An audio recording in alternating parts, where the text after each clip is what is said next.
Hello friends. सो आज हम discuss करेंगे कंस्ट्रक्टर के बारे में। ओके, तो मैंने यहाँ पर एक क्लास ऑलरेडी बना ली है, 2 डेटा मेंबर्स हैं प्राइवेट में। अब मैंने ये ऑब्जेक्ट क्रिएट किया पर्सन क्लास का। ओके, अब इस केस में क्या होगा, सबसे पहले जैसे कि हमने डिस्कस किया था, मेमोरी एलोकेट होगी, ठीक है। और यहाँ पर स्पेशल फंक्शन, मेमोरी एलोकेट के बाद स्पेशल फंक्शन कॉल करता है कंपाइलर, जिसको हम कंस्ट्रक्टर बोलते हैं। ओके, एक कंस्ट्रक्टर का काम क्या है basically, as its name suggest, ये आपके ऑब्जेक्ट को कंस्ट्रक्ट करेगा। What does that mean, basically जो भी आपके डेटा मेंबर्स हैं उनको इनिशियलाइज करेगा, ठीक है। अब यहाँ पर हमने ऑब्जेक्ट क्रिएट किया, यहाँ पर अभी हमने कोई भी कंस्ट्रक्टर क्रिएट नहीं कर रखा, तो इसका मतलब क्या है, in case there is no constructor defined in a class, then a default constructor will be called, जो एक कंपाइलर प्रोवाइड करता है। बट ये डिफॉल्ट कंस्ट्रक्टर इनको प्रॉपर वैल्यू से इनिशियलाइज करने की गारंटी नहीं देता। Okay, it will initialize, I don't know, but yes, if it is initializing, it is initializing with some random values, so there is no guarantee of some specific values for each data members. Okay, तो अब let's say अब user कहता है कि नहीं, मुझे चाहिए कि जब मैं अपना ऑब्जेक्ट क्रिएट करूं, ठीक है, I want to pass the values for this data members. तो उसके लिए हम क्या करेंगे, अब हम यहाँ पर एक कंस्ट्रक्टर बनाएंगे, ठीक है।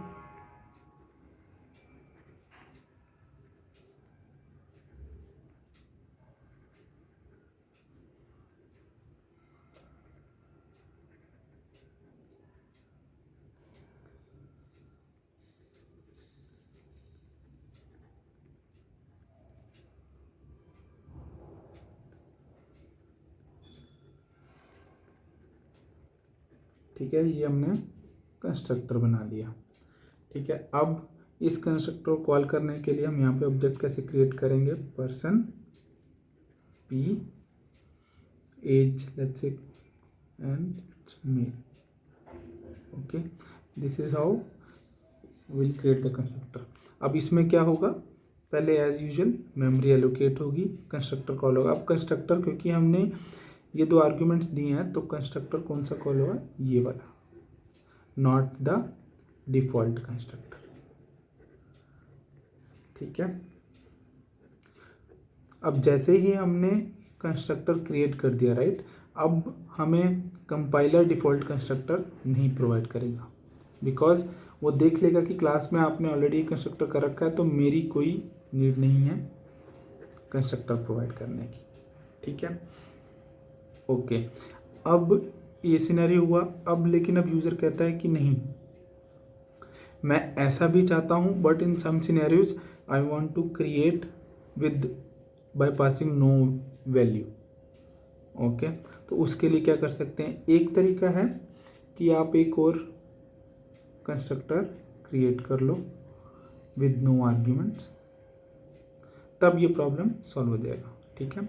इन केस अगर आप ये नहीं रखते हो तो ये फेल हो जाएगा। क्यों, अब इस टाइम पर आपको कंपाइलर डिफ़ॉल्ट कंस्ट्रक्टर नहीं प्रोवाइड करेगा। क्यों, क्योंकि आपने ऑलरेडी एक डिफ़ाइन कर रखा है, ठीक है ना।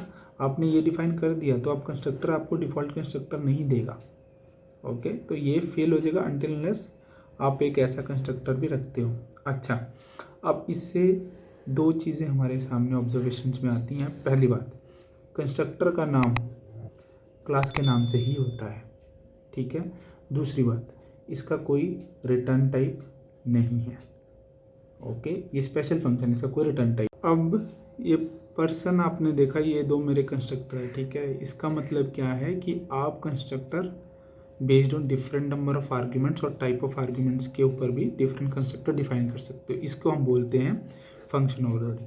फंक्शन ओवरलोडिंग का कंसेप्ट क्या है, same name but different number of arguments यहाँ पे नहीं है, यहाँ पे 2 हैं, और different type of argument, but return type should be same.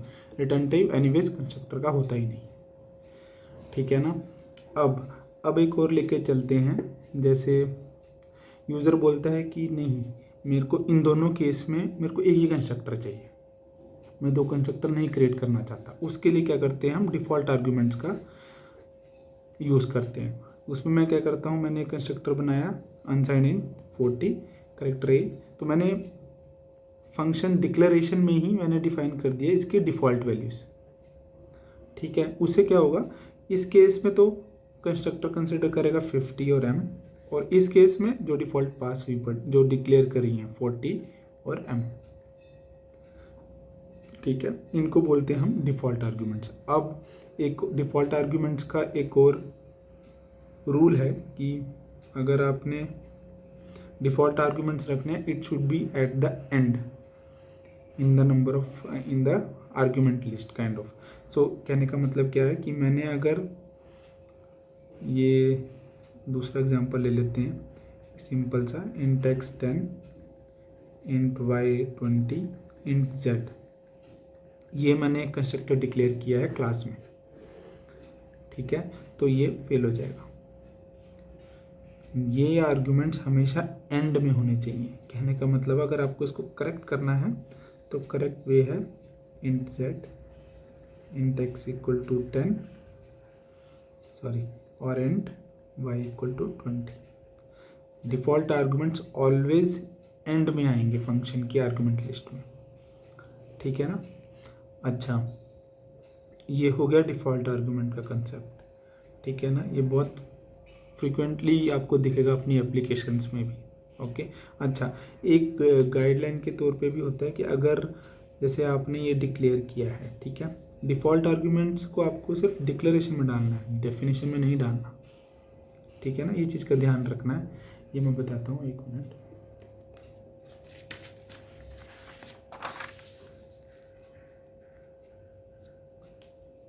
मेरे कहने का मतलब है, जैसे मैंने एक क्लास ले ली, अब हम वो डेटा टाइप्स में नहीं जाएंगे, ठीक है। मैंने एक डेटा टाइप्स में डेटा मेंबर्स वो लेकिन कंसिडर नहीं करेंगे, तो मैंने सिंपल सा एक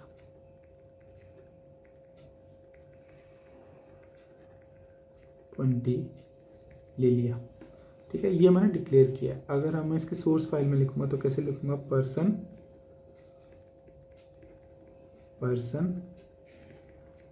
इंट x इंट y। अब इस केस में मैंने डिफ़ॉल्ट आर्गूमेंट पास नहीं किए हैं, तो डिफ़ॉल्ट आर्गूमेंट्स आपको सिर्फ डिक्लेरेशन में पास करने हैं, डेफिनेशन में नहीं।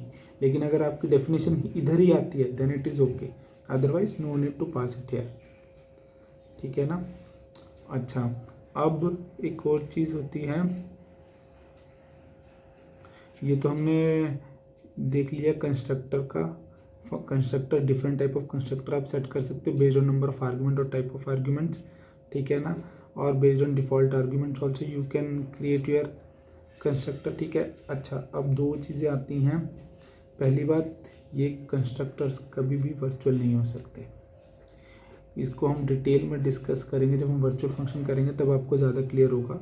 But right now you can remember it, okay, that constructors can not be virtual, okay. दूसरी बात, आप अपने वर्चुअल फंक्शंस कंस्ट्रक्टर में कॉल तो कर सकते हो, लेकिन आपको डिज़ायर्ड फंक्शनैलिटी नहीं मिलेगी, ठीक है। ये सब चीज़ें हम तब डिस्कस करेंगे जब हम वर्चुअल फंक्शंस के बारे में पढ़ेंगे। बट अभी के लिए आप ये चीज़ याद रखिए कि virtual functions, it is discouraged, basically it is not recommended, okay, in C++. You will not get the desired functionality, okay. And I mean, there will be no compilation error as such, but better not to use it, okay. You will not see any kind of this code, okay, in your application. And this constructor cannot be virtual. For this anyways compiler will throw an error if you try to make a constructor as virtual, ठीक है। अब अब इसमें और क्या चीज़ रह जाती है कंस्ट्रक्टर में, कंस्ट्रक्टर हो गया, ठीक है ना। अब हम क्या करेंगे, हम बेसिकली सब कुछ ग्रुप टुगेदर कर देंगे और एक प्रॉपर एक क्लास बनाते हैं जिसमें हम क्या करेंगे, एक डिफ़ॉल्ट आर्ग्यूमेंट वाला कंस्ट्रक्टर भी रख लेंगे, ठीक है, उसको डिफाइन करेंगे। अच्छा, एक और चीज़, ये चीज़ आप देखो, इसको बोलते हैं हम scope resolution operator.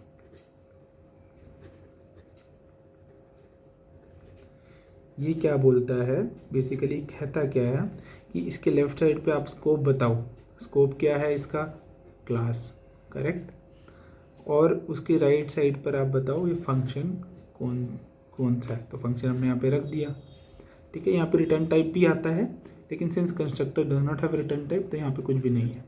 Otherwise normal function के लिए अगर आप देखोगे, एक फंक्शन ऐसे डिस्प्ले रखा हुआ है आपने, ठीक है ना, यहाँ पे वॉइड डिस्प्ले रखा हुआ है, ठीक है। इसको आप डिफाइन करोगे सोर्स फाइल में तो कैसे लिखा जाएगा, वॉइड, ठीक है।